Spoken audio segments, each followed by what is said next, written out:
In the bustling heart of Manhattan, Santiago Morales held the hand of his 10-year-old son Ethan as they stepped into the luxurious Le Bernardin restaurant for what was meant to be a special father-son dinner to celebrate Ethan's excellent report card.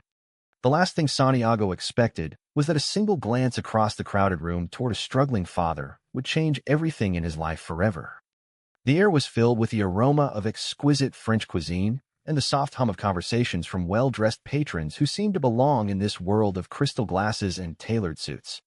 Santiago, a 42-year-old tech billionaire who had built his empire from a small startup in Silicon Valley, adjusted his silk tie and smiled down at Ethan, whose eyes widened at the sight of the elegant chandeliers and the waitstaff moving with precise grace. Santiago had always tried to give his son the stability he himself had lacked growing up as the son of immigrant parents who worked multiple jobs just to survive. Now, with his company valued at billions, Santiago could afford anything, yet the emptiness in his personal life often weighed on him, especially since he had chosen to raise Ethan alone through surrogacy after accepting his identity as a gay man in a world that still judged. As they were led to their table, Santiago scanned the room out of habit, his sharp business mind always alert for details. Then his gaze landed on a man at a nearby table, a waiter clearing plates with careful movements while keeping an eye on a young boy about 8 years old sitting quietly at a small corner table with a coloring book. The man was Carlos Rivera, his face lined with fatigue but his posture protective as he leaned down to whisper something to the boy, making the child smile brightly despite the modest clothes they both wore. Something in Carlos' devoted expression, the way he balanced his job and fatherhood in this upscale place, struck Santiago like a bolt. He recognized the look of a man fighting silently for his child's future, the same quiet strength Santiago had admired in himself years ago, before success changed his circle.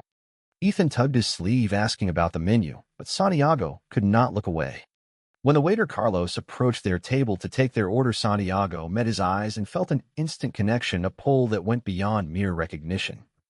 Carlos seemed familiar in a way that tugged at old memories from college days in California, where Santiago had first explored his feelings for men. He pushed the thought aside, focusing instead on the present. "Good evening, Sir Carlos," said, his voice steady but tired. "What can I get for you and your son tonight?" Santiago ordered with his usual confidence, but as Carlos walked away, he noticed the way Carlos glanced back at his own son, ensuring the boy was okay.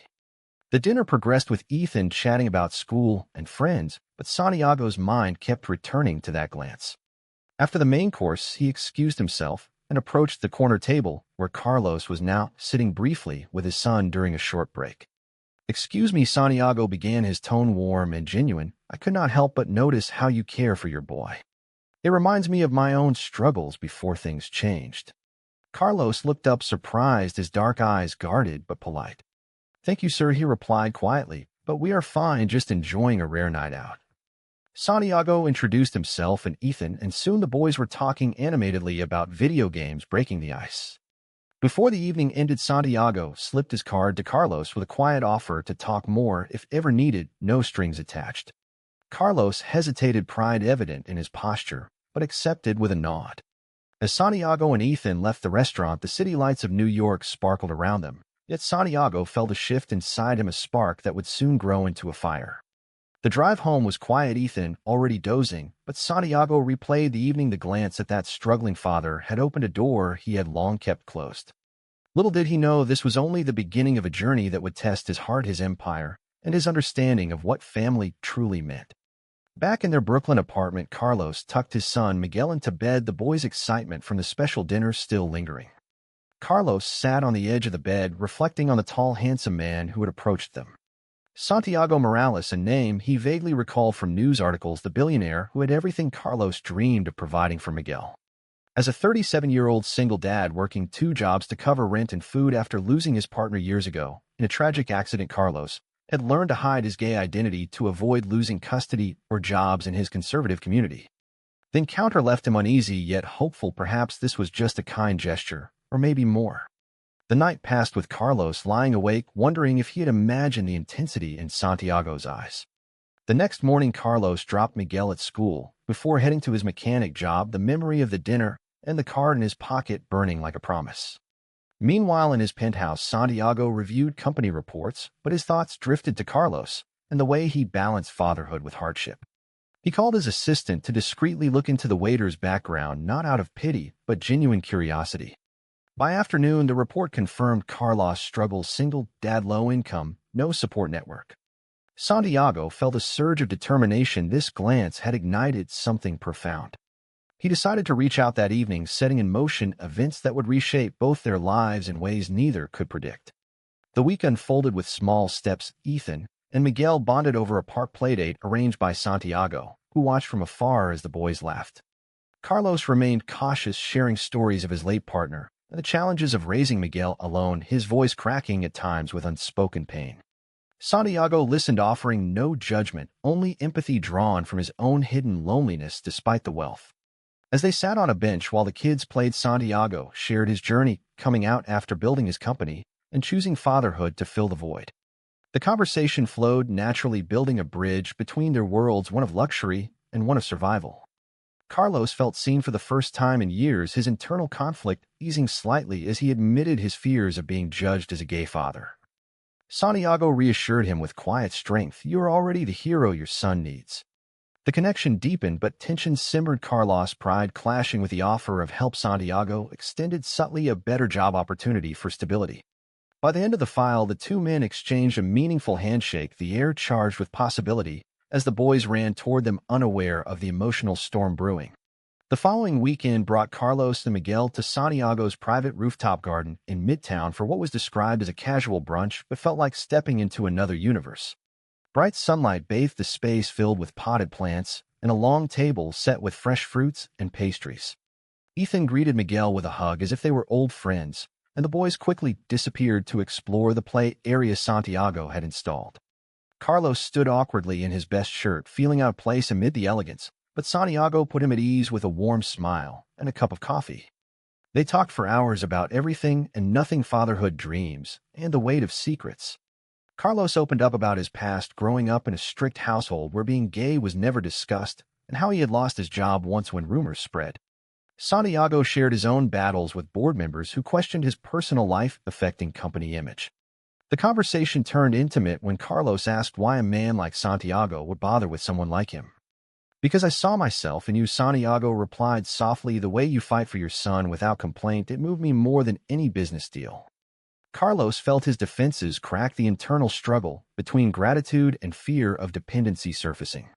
Later, as they watched the boys play a game of tag, Santiago suggested a small investment in Carlos' mechanic shop to expand it. "Nothing charity, just business." Carlos hesitated, pride flaring, but agreed to think about it, the gesture feeling like the start of trust. The day ended with promises of more meetups, and as Carlos drove home with Miguel, chattering happily, he pondered the growing attraction he felt towards Santiago, a man who represented both opportunity and vulnerability. Back at the penthouse, Santiago reviewed the day's events, his heart lighter than in years. He had not planned to feel this pull toward Carlos, yet the glance from the restaurant had awakened a longing for genuine connection beyond his isolated success. His assistant noted a potential media interest if their meetings continued, but Santiago dismissed it, focusing instead on the positive changes in Ethan, who seemed happier with a new friend. The week progressed with phone calls between the men, deepening their bond. Carlos faced a crisis at work, his boss cutting hours due to slow business, and the eviction notice from his landlord added pressure. When he mentioned it casually to Santiago during a call, the billionaire offered immediate help, covering the rent for 6 months as a loan. Carlos accepted reluctantly, his pride wounded, but the relief from Miguel outweighing it. This act marked the beginning of the shocking transformation Santiago was undergoing, shifting from self-focused tycoon to someone invested in lifting another father up. Misunderstandings arose when Carlos' sister called, warning him about rich men with hidden agendas, but Carlos defended the friendship, feeling a spark of romance he had suppressed. Santiago, meanwhile, dealt with his own doubts, questioning if his wealth would always create imbalance. A pivotal moment came during a late-night text exchange where Carlos admitted his feelings were complicated and Santiago replied with honesty, "I feel it too, and we can take it slow." The file closed with the men planning a family outing to the zoo, the bond strengthening amid the city's hustle, while internal conflict simmered, setting the stage for deeper emotional growth and inevitable challenges. The zoo outing turned into a day of laughter and discovery, with the boys racing between exhibits, their excitement contagious.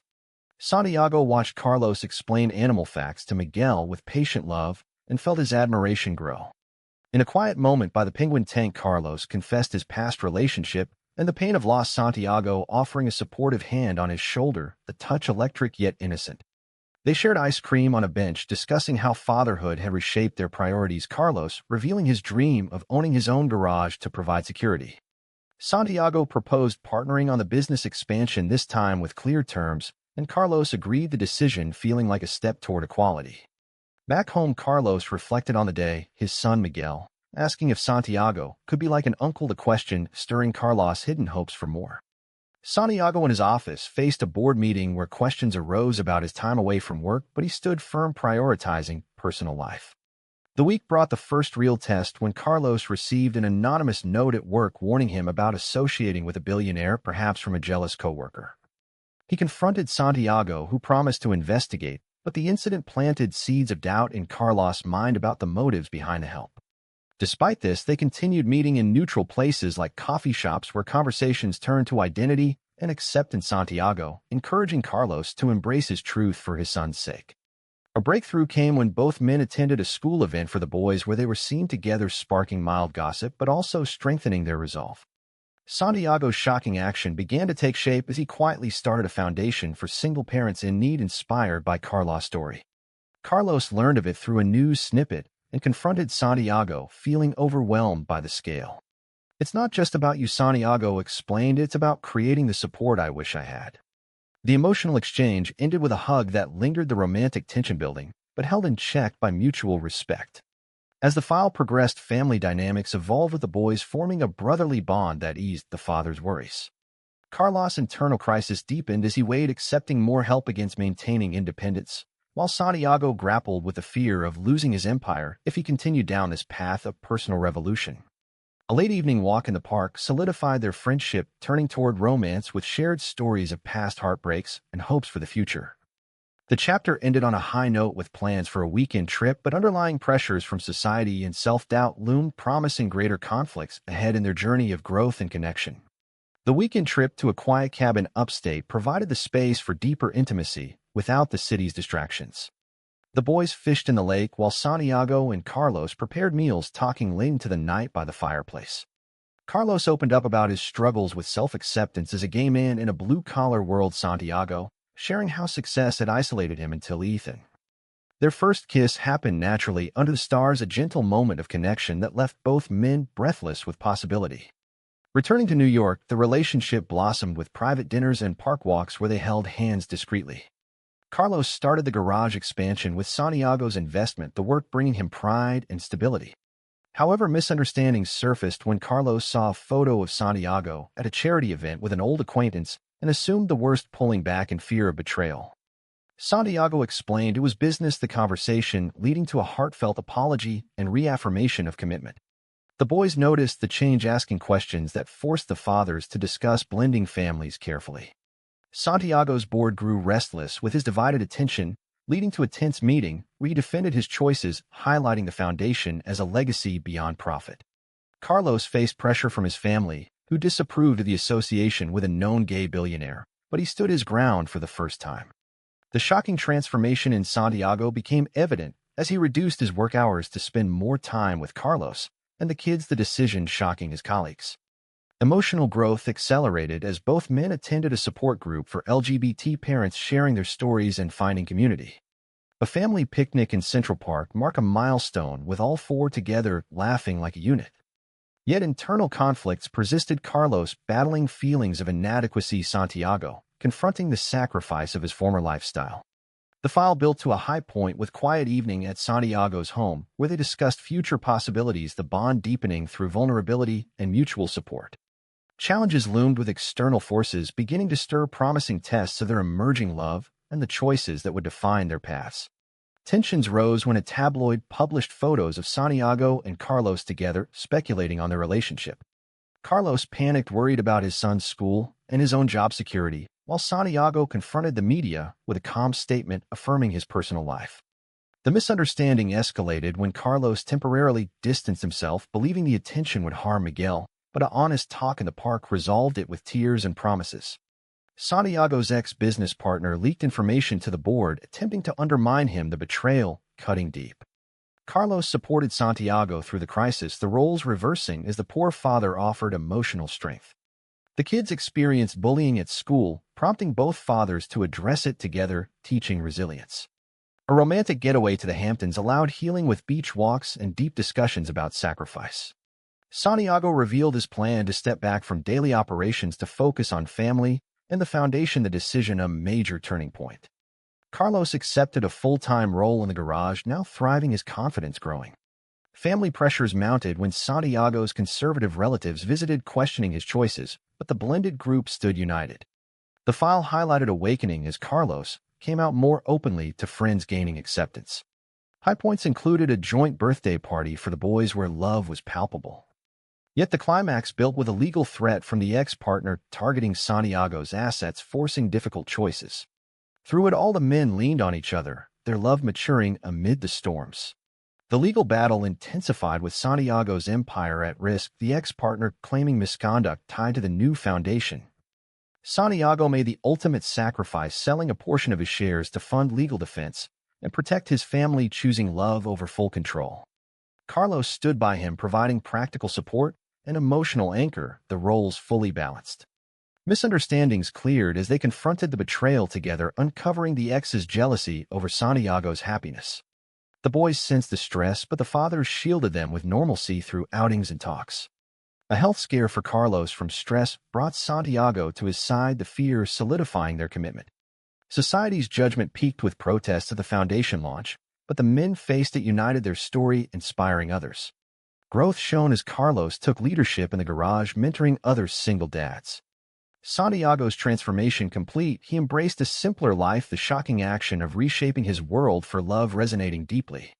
The file ended with a family vacation planning amid ongoing challenges, the bond unbreakable. Word count approximately 990. File 7. Climax hit when the court date arrived, Santiago's team fighting fiercely, while Carlos testified about the positive impact. The judge ruled in their favor, the ex-partner exposed the victory, bittersweet with losses in business but gains in peace. A confrontation with Santiago's family followed, where he chose Carlos definitively, the sacrifice complete. Carlos' awakening peaked as he proposed a committed life together, the moment emotional and pure. The blended family celebrated with a home dinner, the joy tangible. External pressures eased as media shifted to positive coverage. The men reflected on the journey from that restaurant glance to this point, their development profound. Life settled into a new rhythm in their shared home, the boys thriving as brothers Santiago and Carlos balancing careers with family time. The foundation flourished, helping countless fathers. Carlos actively involved his own experiences, guiding others. Their love deepened through daily acts of care and adventure, solidifying the family unit. Reflection on past conflicts brought gratitude for the growth each had achieved. Santiago found purpose beyond wealth. Carlos embraced his identity fully. As they watched the sunset from their balcony with the kids playing nearby, the men held hands, knowing the glance that started it all had led to true fulfillment. True love between two men from different worlds can truly bridge all divides and heal old wounds. True or false?